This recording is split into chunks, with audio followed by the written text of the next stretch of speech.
πολύ για την συμμετοχή σας, για τις αιτήσεις που κάνατε και από ό,τι είδατε ο ΕΕ ενέκρινε τους διάφορους του δικαιούς σας, έχοντας τις προδιαγραφές αυτές που ορίζει και ο εσωτερικός κανονισμός του Οργανισμού Εταιρικών Θειάσεων και το Σωματείο.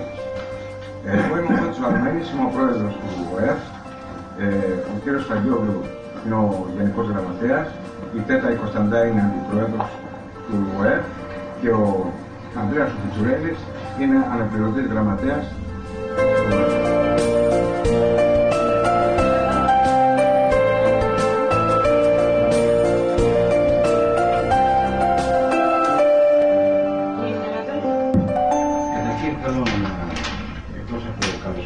Και τη δουλειά που πρόκειται να κάνουμε όχι μόνο για να αναδείξουμε τον συνεταιρισμό, έτσι το συνεταιρίζεστε, που αυτός είναι ο σκοπός του Σωματείου βασικά, αλλά για να δείξουμε και τις νέες τάσεις, τα νέα ρεύματα, τις νέες παραγωγές μέσα από νέους ανθρώπους, αυτά που παρουσιάζονται στο ελληνικό κοινό.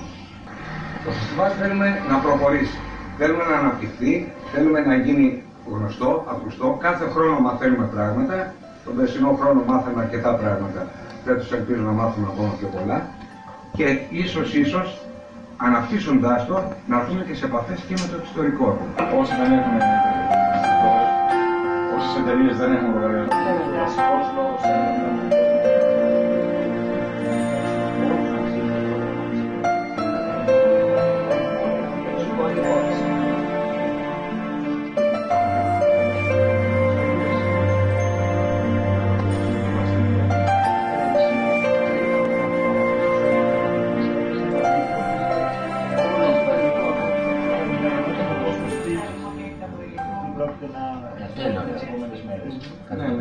Αυτό ήταν το περσινό πρόγραμμα.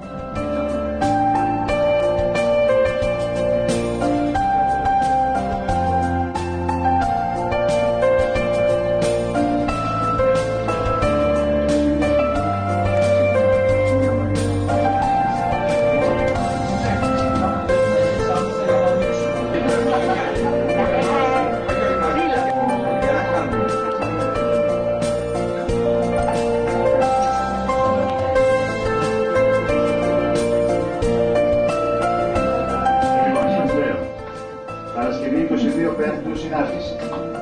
Σάββατο 23 Πέμπτου φορτάνη. Κυριακή 24 Πέμπτου ομάδα γέφυρα.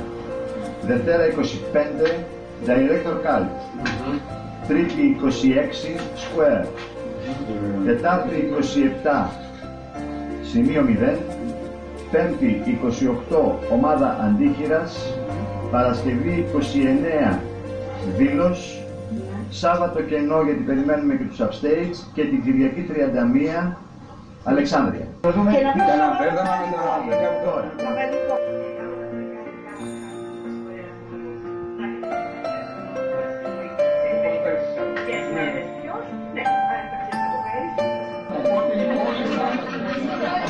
Μπορείτε πολύ ήσυχοι να αποχωρήσετε. Αν θέλετε να κάνετε